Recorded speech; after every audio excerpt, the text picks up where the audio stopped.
Joined by TSN Hockey Insider Chris Johnston. Chris, we're just 26 games into the Flame season. They've already moved Nikita Zadorov, and they still hold the top 3 spots on the trade bait list in Lindholm, Tanev, and Hanifin. Not ideal for Flames fans that want to make a run this season, but what are the chances of all 3 being dealt before this year's deadline? Well, 3 months out, I'd say there's a very, very high probability of that happening. But, you know, there's some unknowns built into the 90 or so days that are going to unfold between now and trade deadline. And, you know, I think for Calgary, this is a really unique situation. Not often would a team have this many pending UFAs with a new general manager in charge and Craig Conroy, an opportunity maybe to pivot, to retool on the fly. I don't think this will ever turn into a full-scale rebuild in Calgary.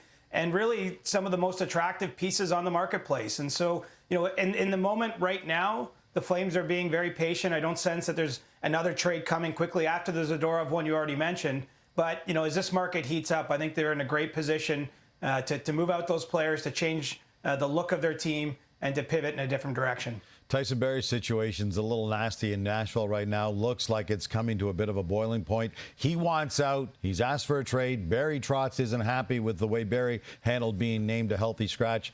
But he comes with a $4.5 million cap hit. How tough is it going to be able to move him? Well, that's not insignificant, right? I mean, Nashville right now already has 2 retained contracts on the books. You can only have 3 at any one time, so I don't think they're too eager to use their last remaining slot to move out Tyson Barrie. And so while there's certainly interest from other teams in what Tyson Barrie can bring, I mean, he's still a point producer, really good power play quarterback, someone who I think can play on a third pairing on a good team. You know, eating that cap hit this far out from the deadline is challenging. And so, you know, I think it's more of an uncomfortable situation maybe than a nasty one. Certainly this is maybe a little bit more public than either side would prefer at this stage in time. But you know, I think Tyson Barrie is content to ride it out here to try to play as well as he can in Nashville while the bosses above him make a decision about where he's going to play next. Stop me if you've heard this before. Teams are always looking to bring in help for their decor. 12 of the 20 players on our list are defensemen. We know the Leafs need help. They'd love to have a guy like Chris Tanev. What competition does Toronto have for him and other top D men who are available?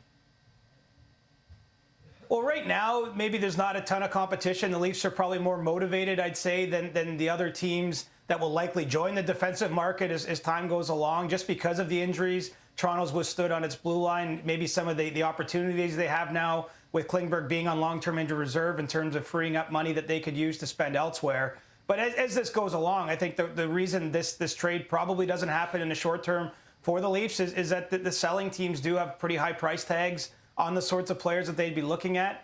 And the reason they do that is you got to give up that asset right now. You've got to get a lot back, because as we get into January and February, I do think a lot of the contending teams with high ambitions like the Leafs have will be in the same kind of marketplaces, and there's a hope that you get a bidding type of situation. So, you know, right now the Leafs might be the most aggressive team in trying to bring in short-term help, but as we go along here, I think there'll be a lot of other competition around them. A pair of Habs goalies share number 4 on our list, and Jake Allen and Caden Primo. Samuel Montembeault got a 3-year extension last week at just over $3 million a season. So safe to say one of them is likely to be moved. Kaapo Kähkönen of the Sharks also on our list. He's at number 12. So who's most seriously looking for a goalie right now? There's a handful of teams. I mean, you got the Edmonton Oilers. They've really combed the marketplace, you know, since obviously sending Jack Campbell down to the AHL earlier this year when they were struggling.